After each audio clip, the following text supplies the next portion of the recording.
Hi, എല്ലാവർക്കും നമസ്കാരം. അപ്പോൾ കഴിഞ്ഞ 2 വീഡിയോകളിൽ ഒന്നിൽ ഞാൻ എങ്ങനെ ഒരു 25 ലക്ഷത്തോളം രൂപ ഈ അപ്വർക്കും അതുപോലുള്ള ഫ്രീലാൻസ് വെബ്സൈറ്റുകളിലൂടെ ഉണ്ടാക്കി എന്നുള്ളതായിരുന്നു പറഞ്ഞിട്ടുണ്ടായിരുന്നത്. പിന്നെ വേറൊരു വീഡിയോ എങ്ങനെ അപ്വർക്കിൽ പ്രൊഫൈൽ ഉണ്ടാക്കി ജോലിക്കെല്ലാം അപ്ലൈ ചെയ്ത് തുടങ്ങാം, അല്ലെങ്കിൽ പ്രൊജക്റ്റിനെല്ലാം പ്രപ്പോസൽ അയച്ച് തുടങ്ങാം എന്നുള്ളൊരു വീഡിയോ കൂടിയായിരുന്നു. അപ്പോൾ അതിനൊക്കെ കുറേ കമൻസും എല്ലാം വന്നിട്ടുണ്ടായിരുന്നു. അതിൻ്റെ താഴേക്കായിട്ട് പലരും കമൻ്റ് എല്ലാം ചെയ്തിട്ടുണ്ടായിരുന്നു. പലരും ചോദിച്ചിട്ടുണ്ടായിരുന്നത് എങ്ങനെയാണ് ഒരു പ്രപ്പോസൽ അയച്ചൊരു ജോലി കിട്ടുന്നത് എന്നുള്ള കാണിച്ചു തരാൻ പറ്റുമോ എന്നുള്ളതായിരുന്നു. അപ്പോൾ ഇന്നിപ്പോൾ അതാണ് ഞാൻ ചെയ്യാൻ പോണത്.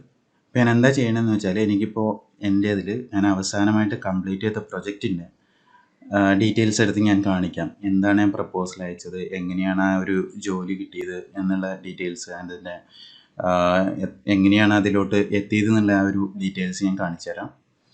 അല്ലാതെ പുതിയൊരു പ്രപ്പോസൽ ഇപ്പോൾ ഞാൻ അയച്ചിട്ട് അത് കാണിക്കുക എന്ന് പറയുമ്പോൾ ബുദ്ധിമുട്ടാണ്. കാരണം നമ്മളിപ്പോൾ ഒരു പ്രപ്പോസൽ അയച്ചാലും അത് ക്ലയൻറ്റ് ആക്സെപ്റ്റ് ചെയ്ത് കഴിഞ്ഞാൽ മാത്രമേ നമുക്ക് പ്രൊജക്റ്റ് തുടങ്ങാൻ പറ്റുള്ളൂ. അപ്പോൾ ഞാനിപ്പോൾ പുതിയൊരു പ്രൊജക്റ്റ് എടുത്തൊരു പ്രപ്പോസൽ അയച്ചു എന്ന് വിചാരിക്കുക, അത് ക്ലയൻറ്റ് ആക്സെപ്റ്റ് ചെയ്യണമെന്നില്ലല്ലോ. അപ്പോൾ ഞാനെന്താ ചെയ്യാൻ വേണ്ടി വെച്ചാൽ, ഇത് ഞാൻ അവസാനമായി ചെയ്ത പ്രൊജക്റ്റിൻ്റെ എടുത്തിട്ട് അതിൻ്റെ പ്രപ്പോസലൊക്കെ അയച്ച് എന്താണെന്ന് ഞാൻ കാണിച്ചു തരാം. അപ്പം ഞാൻ അവസാനം ചെയ്ത പ്രൊജക്റ്റ്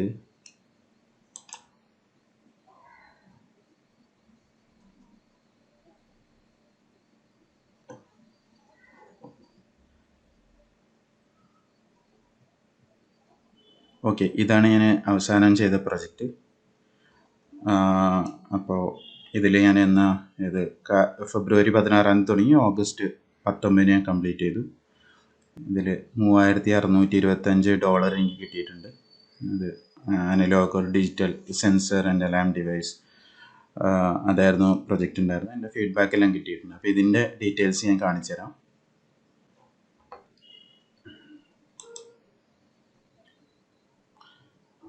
ഓക്കെ, ഇതായിരുന്നു project. August completed on August 18, 2023.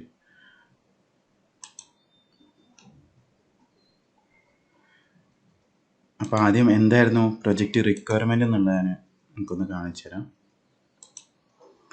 അപ്പോൾ ഇതായിരുന്നു ക്ലയൻറ്റ് പോസ്റ്റ് ചെയ്തത്. നിങ്ങൾക്ക് involves completing the design of low cost analog and digital circuit with some mechanical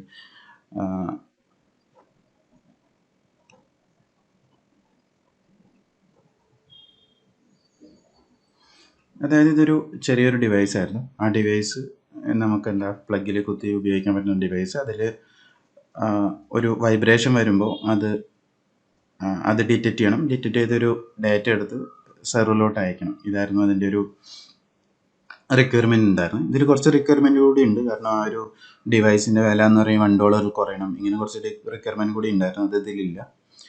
അപ്പോൾ എൻ്റെ ഭാഗം എന്ന് പറയുന്നത് ഇതിൻ്റെ ഇലക്ട്രോണിക് ഡിസൈൻ ആയിരുന്നു. അപ്പോൾ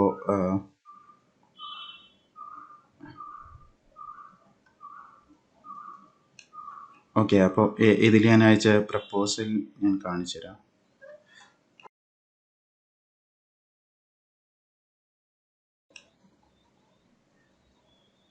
ഞാൻ അതിൻ്റെ $32 ഞാൻ പെർ അവറാണ് അതിന് ചാർജ് ചെയ്തിട്ടുണ്ടായിരുന്നത്. അത് എൻ്റെ ഒരു ഡിഫോൾട്ടായിട്ടുള്ളതിലാണ് ഞാൻ ആഡ് ചെയ്തേക്കുന്നത്. ഓക്കെ, ഇതെനിക്ക് ഇൻവിറ്റേഷൻ വന്നൊരു പ്രൊജക്റ്റ് ആയിരുന്നു. അത് ഇൻവിറ്റേഷൻ വന്നതാണെങ്കിലും അല്ലെങ്കിലും അതിൽ പ്രത്യേകിച്ച് വലിയൊരു വ്യത്യാസമൊന്നും ഇല്ല കേട്ടോ. നമ്മൾ പ്രപ്പോസലൊക്കെ അയക്കണ ഏകദേശം ഒരുപോലെ തന്നെ. പക്ഷേ അതിൻ്റെ വ്യത്യാസം എന്ന് പറഞ്ഞാൽ, ഇൻവിറ്റേഷൻ വരുമ്പോൾ നമ്മുടെ പ്രൊഫൈലൊക്കെ ചിലപ്പോൾ ക്ലയൻറ്റ് ഒന്ന് നോക്കിയിട്ടുണ്ടാവും മാത്രം. ഓക്കെ, അപ്പോൾ ഇതായിരുന്നു ഞാൻ അയച്ച cover letter. Thank you for invitation to project. എനിക്കിങ്ങനെ 10 വർഷത്തിൽ കൂടുതൽ എക്സ്പീരിയൻസ് ഉണ്ട്. ഇങ്ങനെ PCB ഡിസൈനിലും ഇതിലെല്ലാമായിട്ട് 7 വർഷത്തിൽ കൂടുതൽ IoT സൊല്യൂഷൻ ഡെവലപ്മെൻറ്റ് എക്സ്പീരിയൻസ് ഉണ്ടെന്ന് പറഞ്ഞിട്ടുണ്ട്. പിന്നെ ഞാൻ ഈ ഭാഗമാണ്, അതെല്ലാം നമ്മുടെ ഒരു ഇൻട്രൊഡക്ഷൻ പോലെ നമ്മൾ കൊടുക്കുന്നതാണ്. അധികം ഇതെന്താണെന്ന് വെച്ചാൽ, പ്രപ്പോസൽ നമ്മൾ അയക്കുമ്പോൾ വല്ലാതെ വലുതാവരുത്. ലെങ്ത്ത് മാക്സിമം കുറയ്ക്കാൻ നോക്കുക. കാരണം ഒരുപാട് ലെങ്ത്ത് ഒന്നുണ്ടെങ്കിൽ ആരും വായിക്കാൻ പോകില്ല. പിന്നെ എൻ്റെ അപ്വർക്ക് പോർട്ട്ഫോളിയോ നോക്കാൻ പറഞ്ഞിട്ടുണ്ട്. അതുപോലെ ഞാനൊരു പോർട്ട്ഫോളിയോ അറ്റാച്ച് ചെയ്തിട്ടുണ്ട്. ഇത്രയും ഞാൻ ആഡ് ചെയ്തുള്ളൂ. ഇത്രയേ ഉള്ളൂ എൻ്റെ പ്രപ്പോസൽ എന്ന് പറയുന്നത്. അത്ര വലിയൊരു ഇതൊന്നുമല്ല, ഭയങ്കര ചെറുതാണ്. ഞാൻ എല്ലാ പ്രോജക്റ്റിനും ഇത്രയൊക്കെ തന്നെ അയക്കുള്ളൂ. ചില ക്വസ്റ്റ്യൻസ് എല്ലാം ഉണ്ടാവും. അതിൻ്റെ കൂടെ അവർ തന്നെ ക്ലയൻറ്റ് തന്നെ ചില ക്വസ്റ്റ്യൻസ് ആഡ് ചെയ്തിട്ടുണ്ടാവും. അങ്ങനെയാകുമ്പോൾ ആ ക്വസ്റ്റ്യൻസിന് ആൻസർ ചെയ്യും. അല്ലെങ്കിൽ എൻ്റെ പ്രപ്പോസൽ ഞാൻ ഇത്രയൊക്കെ തന്നെ വയ്ക്കാറുള്ളൂ. അപ്പോൾ ഇത് കഴിഞ്ഞ് നമ്മൾ പ്രപ്പോസൽ അയച്ചു കഴിഞ്ഞാൽ അപ്പം തന്നെ ക്ലയൻറ്റ് നമ്മുടെ ആക്സെപ്റ്റ് ചെയ്യുന്നില്ല. ആക്സെപ്റ്റ് ചെയ്യുക അല്ലെങ്കിൽ അപ്പം തന്നെ നമുക്ക് പ്രൊജക്റ്റ് തരുമൊന്നുമില്ല. അവർ ഒരുപാട് ചോദ്യങ്ങളൊക്കെ വീണ്ടും നമ്മളെ അടുത്ത് ചോദിക്കും മെസ്സേജസിൽ. അപ്പോൾ അതാണ് നിങ്ങൾ ഇവിടെ കാണുന്ന ഈ മെസ്സേജസ്. ഈ മെസ്സേജസ് എല്ലാം എന്ന് പറയുന്നത് അയാൾ എന്നോട് ചോദിച്ച ചോദ്യങ്ങളാണ്. ഇതിൽ നോക്കിക്കഴിഞ്ഞാൽ ഒരുപാടുണ്ട്. മെസ്സേജസ് ഞാൻ കാണിക്കുന്നില്ല, കാരണം അത് വേറൊരാൾ അയച്ച മെസ്സേജാണല്ലോ. അത് ഞാൻ കാണിക്കണ ശരിയല്ല, അതുകൊണ്ട് ഞാൻ കാണിക്കില്ല. പക്ഷെ ഒരുപാട് മെസ്സേജസ് ഉണ്ട് ഇത്. അപ്പോൾ നമുക്കൊരു ഞാൻ എത്ര ഉണ്ട് ഞാനൊരു വേർഡ് ഫയലിലോട്ട് കോപ്പി ചെയ്തതിൻ്റെ ഒരു ലെങ്ത് ഞാൻ കാണിച്ചു തരാം. അപ്പോൾ നമ്മളെന്താണെന്ന് വെച്ചാൽ പ്രൊജക്റ്റ് നമ്മൾ പ്രപ്പോസൽ അയച്ചു കഴിഞ്ഞാൽ അവർ, ഞാൻ പറഞ്ഞ പോലെ തന്നെ ആദ്യം തന്നെ അവർ പ്രൊജക്റ്റ് നമുക്ക് തരുമൊന്നുമില്ല. ആദ്യം നമ്മളോട് കുറേ ചോദ്യങ്ങളാണ് ചോദിക്കുക, ഇതുമായിട്ട് റിലേറ്റഡ് ആയിട്ടുള്ള ചോദ്യങ്ങൾ. പിന്നെ നമുക്ക് ഒരുപാട് ചോദ്യങ്ങൾ ചോദിക്കാനുണ്ടാവും. കാരണം ഒരാളൊരു ഐഡിയ തന്നു കഴിഞ്ഞാൽ അതിൻ്റെ പ്രൊഡക്റ്റ്, ഇപ്പം എൻ്റെ കേസിൽ ഒരു പ്രൊഡക്റ്റ് ഉണ്ടാക്കിയെടുക്കുക എന്ന് പറയുമ്പോൾ കുറേ സമയം എടുക്കും. ആദ്യം ആ ഐഡിയ എന്താണെന്ന് മനസ്സിലാക്കണം, എന്നിട്ട് വേണം നമ്മൾ തുടങ്ങാൻ. അപ്പോൾ മനസ്സിലാക്കിയെടുക്കുക എന്ന് പറഞ്ഞാൽ തന്നെ ഒരുപാട് സമയം എടുക്കുന്ന കാര്യമാണ്. അപ്പോൾ ഇത്രയും ഇപ്പം നിങ്ങൾക്ക് കാണാം, ഞാൻ സ്ക്രോൾ ചെയ്തിട്ട് എത്ര സ്ക്രോൾ ചെയ്തും തീരുന്നില്ല. അത്രയും ഉണ്ട് അതിൽ മെസ്സേജസ്.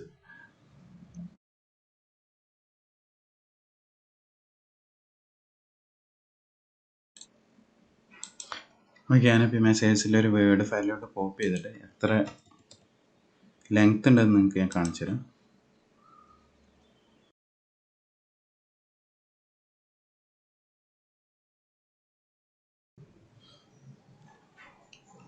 ഓക്കെ, കണ്ടോ? ഇത് ഞാനിപ്പോൾ എല്ലാ മെസ്സേജ് കൂടി കോപ്പി ചെയ്തൊരു വേർഡിലോട്ട് ആക്കിയപ്പോൾ അത് ഏകദേശം 48 പേജ് ഉണ്ട്. ഞങ്ങളുടെ ആ മെസ്സേജസ് 48 പേജുകളുണ്ട്. ഇത്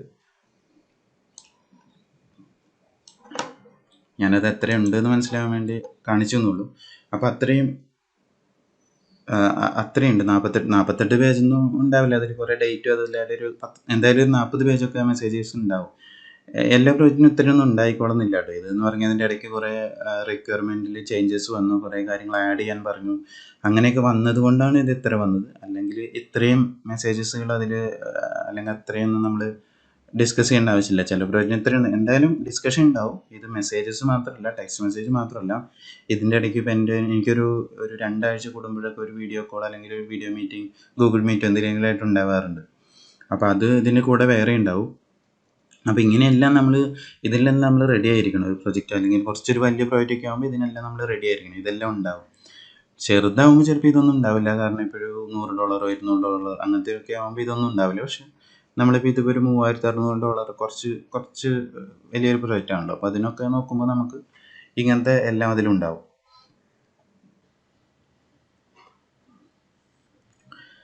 ഇനി ഇത് നോക്കിക്കഴിഞ്ഞാൽ നിങ്ങൾക്ക് കാണാം, എൻ്റെ ഫസ്റ്റ് മെസ്സേജ് എനിക്ക് കിട്ടണമെന്ന് പറഞ്ഞാൽ ക്ലയൻറ്റിൻ്റെ അടുത്ത് വന്ന ഫസ്റ്റ് മെസ്സേജ് ഫെബ്രുവരി 7-ാം തീയതിയാണ്. ഈ ഫെബ്രുവരി 7-ാം തീയതി കഴിഞ്ഞ് ഒരുപാട് ഡിസ്കസ് ചെയ്ത് കഴിഞ്ഞ ശേഷമാണ് എനിക്ക് ആ പ്രൊജക്റ്റ് ആ ക്ലയൻറ്റ് തരുന്നത്. അതായത് പ്രൊജക്റ്റ് അവാർഡ് ചെയ്യണമെന്ന് പറഞ്ഞാൽ ഒരുപാട് കഴിഞ്ഞിട്ട്. ഇപ്പോൾ നിങ്ങൾ നോക്കിക്കഴിഞ്ഞാൽ ഇതെല്ലാം എനിക്ക് പ്രൊജക്റ്റ് കിട്ടുന്നതിന് മുമ്പുള്ള ഡിസ്കഷൻസ് ആയിരുന്നു. കുറേ ടെക്നിക്കൽ ഡിസ്കഷൻ ഉണ്ട്. അതിൻ്റെ ഇടയ്ക്ക് അയാൾ കുറേ ഐഡിയകൾ പറഞ്ഞിട്ടുണ്ട്, ഞാൻ അതിനുള്ള റിപ്ലൈ കൊടുത്തിട്ടുണ്ട്. വേറെ കുറേ കാര്യങ്ങൾ അതിൻ്റെ നമുക്ക് തരുമ്പോൾ ഓരോന്ന് പറയുമ്പോൾ അതിൻ്റെ പ്രശ്നങ്ങൾ, ഇപ്പോൾ നമുക്ക് ഓരോരുത്തർക്കും ഓരോ അഭിപ്രായങ്ങളുണ്ടാവുമല്ലോ, അതങ്ങനെ ഷെയർ ചെയ്ത്, പിന്നെ മീറ്റിങ്ങുകളുണ്ടായിരുന്നു. അങ്ങനെ ഇതെല്ലാം എനിക്ക് പ്രൊജക്റ്റ് കിട്ടുന്നതിന് മുമ്പുള്ള ഡിസ്കഷൻസാണ്. ഓക്കെ, അതെല്ലാം കഴിഞ്ഞ് എനിക്ക് ഇതാ ഈ സമയത്താണ് എനിക്ക് പ്രോജക്റ്റ് കിട്ടുന്നത്. അതായത് എനിക്ക് ഫെബ്രുവരി 16-ാം തീയതിയാണ് പ്രൊജക്റ്റ് തരുന്നത് ക്ലയൻറ്റ്. ഡിസ്കഷൻ തുടങ്ങിയത് ഫെബ്രുവരി 7-ാം തീയതിയാണ്. എനിക്ക് പ്രൊജക്റ്റ് കിട്ടുന്നതെന്ന് പറഞ്ഞത് അത് ആക്സെപ്റ്റ് ചെയ്ത്, അല്ലെങ്കിൽ എൻ്റെ പ്രപ്പോസൽ ആക്സെപ്റ്റ് ചെയ്യണത് ഫെബ്രുവരി 16-ാം തീയതിയാണ്. അതിന് മുമ്പ് ഇത്രയും ഡിസ്കഷൻസ് ഞങ്ങൾ നടത്തിയിട്ടുണ്ട്. അപ്പോൾ അതിൽ കുറേ വീഡിയോ കോൾസും എല്ലാം വേറെ ഉണ്ടായിരുന്നു. അപ്പോൾ ഇങ്ങനെയൊക്കെ ചിലപ്പോൾ വേണ്ടി വരും. കാരണം നമ്മളിപ്പോൾ ചെയ്യുമ്പോൾ തന്നെ നമ്മൾ അതിന് മുമ്പ് തന്നെ കുറച്ച് വർക്കൊക്കെ ചെയ്യേണ്ടി വരും. നമ്മൾ ക്ലയൻറ്റിന് നോക്കുക. എന്നിട്ട് ഇപ്പോൾ ഒരു US ക്ലയൻറ്റ് അല്ലെങ്കിൽ യൂറോപ്യൻ ക്ലയൻറ്റ് ഒക്കെ ആണെങ്കിൽ നമ്മളങ്ങനെ ചെയ്യണോണ്ട് കുഴപ്പമില്ല. കാരണം അവരത് ഇടയ്ക്ക് വെച്ച് നിർത്തി പോകാൻ സാധ്യത വളരെ കുറവാണ്. പക്ഷേ ഇപ്പോൾ ഇന്ത്യയിൽ നിന്നൊക്കെ ഉള്ളതോ അല്ലെങ്കിൽ കുറേ ഏഷ്യൻ കൺട്രീസ് അങ്ങനത്തോടത്തൊക്കെ ഉള്ളതാണെങ്കിൽ ചിലർ ഇങ്ങനെ വന്നിട്ട് അവർ പറ്റിക്കാൻ ചാൻസ് ഉണ്ട്. ചാൻസ് എന്ന് പറഞ്ഞാൽ പറ്റിക്കാൻ എന്ന് പറഞ്ഞാൽ പൈസ തരാതെ അല്ല, പ്രൊജക്റ്റ് തരാതെ പറ്റിക്കും. നമ്മൾ കുറേ ഇങ്ങനെ ഇപ്പോൾ നമ്മളോട് ഒരുപാട് ചോദ്യങ്ങൾ ചോദിക്കുമ്പോൾ നമ്മളതിൽ കുറേ വർക്ക് ചെയ്യും, നമ്മൾ അതിനെല്ലാം ആൻസർ ചെയ്യും. ഇങ്ങനെയെല്ലാം ചെയ്ത് കഴിയുമ്പോൾ ചിലപ്പോൾ അവരെ പിന്നെ കാണാനുണ്ടാവില്ല. കാരണം അവർക്ക് അത്രയും ഡീറ്റെയിൽസ് കിട്ടിയാൽ മതിയായിരിക്കും. ഇപ്പോൾ ഒരു പ്രൊഡക്റ്റ് ഉണ്ടാക്കാൻ നോക്കുന്ന ഒരാൾക്ക് ഒരുപാട് ഐഡിയകൾ കിട്ടേണ്ടി വരും. അപ്പോൾ നമ്മൾ ഐഡിയ കിട്ടാൻ വേണ്ടി അവർ ചെയ്യുന്നത്. അപ്പം അങ്ങനെ ചെയ്യുമ്പോൾ അതെന്താണെന്ന് വെച്ചാൽ നമ്മൾ അത് മനസ്സിലാക്കണം എന്നുള്ളൂ. അല്ലേ നമുക്കത് ഇന്നയാൾ നല്ല ഇന്നയാൾ ചീത്ത എന്ന് പറയാൻ പറ്റില്ല. പിന്നെ അവരുടെ പ്രൊഫൈലൊക്കെ നോക്കുക, പിന്നെ അവരുടെ ഡിസ്കഷൻസിൻ്റെ പാറ്റേൺ ഒക്കെ നമ്മൾ നോക്കിക്കഴിയുമ്പോൾ കുറച്ച് കഴിയുമ്പോൾ മനസ്സിലാവും. അങ്ങനെ നമുക്കത് മനസ്സിലാക്കാൻ പറ്റുള്ളൂ.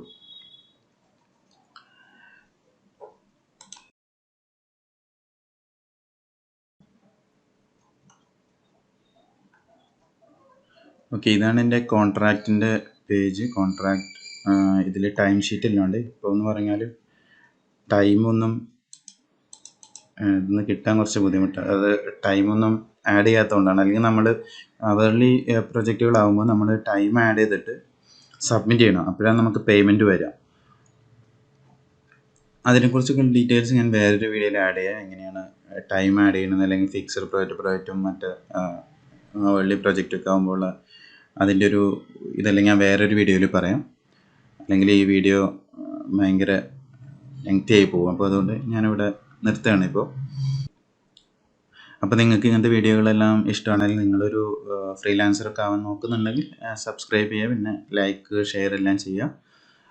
നിങ്ങൾ അതുപോലെ കമൻറ്റുകൾ ആഡ് ചെയ്യുക. എന്താണ് വേണ്ടതെന്ന് വെച്ചിട്ട് കമൻറ്റ് ചെയ്യാൻ ഞാൻ മാക്സിമം കമൻറ്റിനെല്ലാം റിപ്ലൈ ചെയ്യും. പിന്നെ കൂടുതൽ ഡീറ്റെയിൽസ് എല്ലാം വേണമെങ്കിൽ ഞാൻ അടുത്ത വീഡിയോയിൽ ഉൾപ്പെടുത്താം. അപ്പോൾ നിങ്ങൾ കമൻറ്റ് ചെയ്താൽ എനിക്ക് കുറച്ചുകൂടി എളുപ്പമുണ്ട്. ഇന്നതൊക്കെയാണ് ആവശ്യം എന്ന് മനസ്സിലാവുമല്ലോ. അതുകൊണ്ടാണ് കമൻറ്റുകൾ ആഡ് ചെയ്യാൻ പറയുന്നത്. അപ്പോൾ എന്തായാലും അടുത്ത വീഡിയോയിൽ കാണാം. Thank you.